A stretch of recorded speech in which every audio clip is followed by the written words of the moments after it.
మాజీ మంత్రి అంబటి రాంబాబు కుటుంబ సభ్యులను ఎమ్మెల్సీ లీలాపిరెడ్డి, మాజీ హోంమంత్రి మేకతోటి సుచరిత, మాజీ మంత్రి అనిల్ కుమార్ యాదవ్, పలు నియోజకవర్గాల సమన్వయకర్తలు అంబటి మురళి, శివకుమార్, వైఎస్సార్ కాంగ్రెస్ పార్టీ ముఖ్య సలహాదారుడు తలసిల రఘురాం తదితరులు పరామర్శించారు.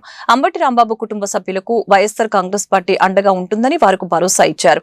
అనంతరం ఎమ్మెల్సీ లీలాపిరెడ్డి, మాజీ హోంమంత్రి మేకతోటి సుచరిత మీడియాతో మాట్లాడారు. గతంలో ఎన్నడూ లేని విధంగా మాజీ మంత్రి అంబటి రాంబాబు ఇంటిపై దాడి చేశారని మండిపడ్డారు. ఇలాంటి దమనకాండను ఎవరూ మెచ్చరని తెలిపారు. అంబటి రాంబాబు కుటుంబం ఇంకా భయభ్రాంతుల నుంచి బయటకు రాలేదని తెలియజేశారు. రాష్ట్రంలో రాక్షస పాలన జరుగుతుందని, రాష్ట్రంలో రాష్ట్రపతి పాలన కావాలని తెలియజేశారు. జగన్మోహన్ రెడ్డి రానున్న నేపథ్యంలో ధ్వంసం చేసిన కార్లను పోలీసులు తొలగించే ప్రయత్నం చేశారని తెలిపారు. ఈ రాష్ట్రంలో డాక్టర్ బిఆర్ అంబేద్కర్ గారి రాజ్యాంగాన్ని అమలు చేస్తున్నటువంటి పరిస్థితులు కానీ, ప్రజాస్వామ్యబద్ధంగా ప్రజా పరిపాలన చేయాలనే ఆలోచన కానీ కూటమి ప్రభుత్వానికి లేదన్నది చాలా స్పష్టంగా కనిపిస్తున్నటువంటి పరిస్థితులు ఈ రాష్ట్రంలో ఉన్నాయి. ఏనాడైనా చూసామా, నోరెత్తితే ఆ గొంతుని నొక్కివేయడానికి ప్రయత్నం చేస్తా ఉన్నారు. సోషల్ మీడియాలో పోస్ట్ పెడితే అక్రమంగా కేసులు పెడతా ఉన్నారు, అరెస్టులు చేస్తా ఉన్నారు. నెలల తరబడి జైల్లో మగ్గబెట్టాలనే ఆలోచనతో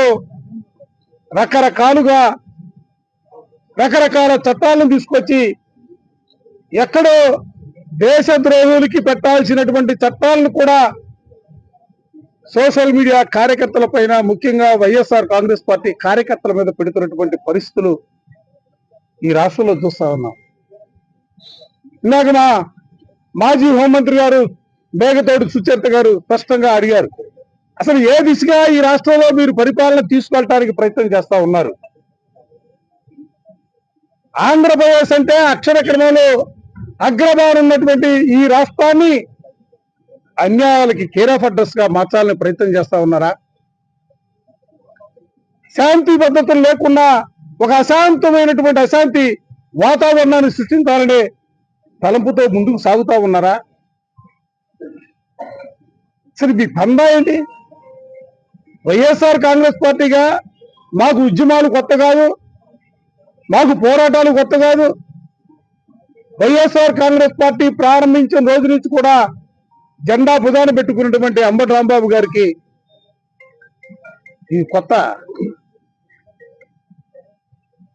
2 సార్లు శాసనసభ్యుడిగా పనిచేస్తారు. ఎన్నడూ చూడని విధంగా అంబటి రాంబాబు గారు, మాజీ మంత్రివర్యులు, వారి గృహం మీద దాడి చేసి వారిని భయభ్రాంతులకు గురి చేసినటువంటి విషయం రాష్ట్రం మొత్తం చూస్తా ఉంది.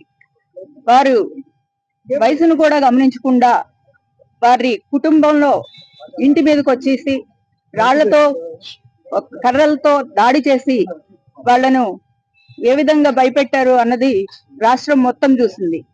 ఇప్పుడు ఆ కుటుంబాన్ని కలుసుకున్నప్పుడు వారి కళ్ళల్లో ఇంకా ఆ రోజు జరిగినటువంటి సంఘటన తాలూకా భయాందోళనలు ఇంకా వీడిపోలేదు.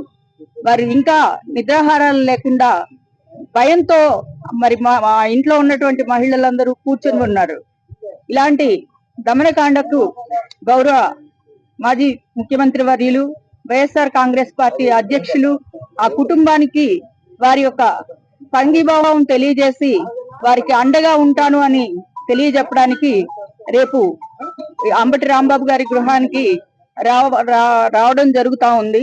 అందుకు ముందుగా ఈరోజు మేమందరం వచ్చి ఆ కుటుంబాన్ని పరామర్శిస్తే ఇప్పుడే వాళ్ళ పాప చెప్తా ఉన్నారు, మళ్ళీ తిరిగి పోలీస్ కస్టడీకి తీసుకుని ఆయన్ని శారీరకంగా, మానసికంగా మళ్ళీ వేదనకు గురి చేసి ఆయన్ని కొట్టాలని చూస్తున్నారని చెప్పేసి తెలియజేస్తా ఉన్నారు. దారుణం ఏమిటంటే, ఈ మహిళలు అందరూ ఉన్న ఇంట్లో ఒక మహిళా ఎమ్మెల్యే వచ్చేసి వాళ్ళ ఇంటి మీద పడి దాడులు చేయించడం అన్నది చూస్తుంటే నిజంగా చాలా ఘోరంగా అనిపిస్తా ఉంది.